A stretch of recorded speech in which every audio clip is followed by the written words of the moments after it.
Welcome. Thank you for watching this video presented by CostStoreFixtures. Questions should be emailed to CostStoreFixtures@outlook.com. This application uses the Microsoft Excel spreadsheet program. Microsoft and Excel are trademarks and property of Microsoft Corporation. A Microsoft Corporation license is required to use the Excel program.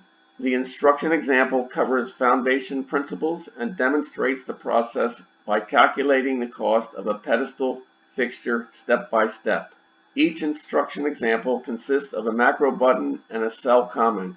To read the text of the macro before clicking the button, hover over the cell to the right of the button and the text of the macro is displayed. Complete the instruction example to develop an understanding and proficiency at preparing a cost workup. The instructions example is on the instruction sheet. The instruction sheet is the window currently displayed. The example starts at row 157. To get to the example, click the fourth button labeled B.000 Example Cost Workup Pedestal. The focus of step 2 of the 3 steps is on the principles of this process and how to enter the material prices on 3 cost workup sheets.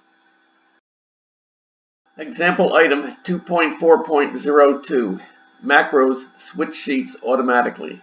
Macros in the instructions example automatically switch between various sheets. When an instructions example macro is to input example dimensions, the macro switches from the instruction sheet to the project dimension sheet.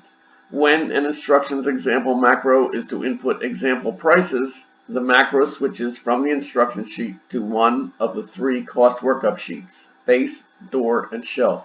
After the user's manual entry of either dimensions, prices, or quantities, the input macros do not switch back to the instruction sheet. To continue the instructions example, return to the instruction sheet by clicking the instruction sheet tab located to the left along the bottom of the window. While running a macro, if the message box instructs you to click another macro button, the message is for instructional purposes only. Clicking a macro button while running a macro should not have any effect. Complete the macro currently running before beginning another macro. This example 2.4.02 is completed. Continue the instructions example by clicking item 2.4.03.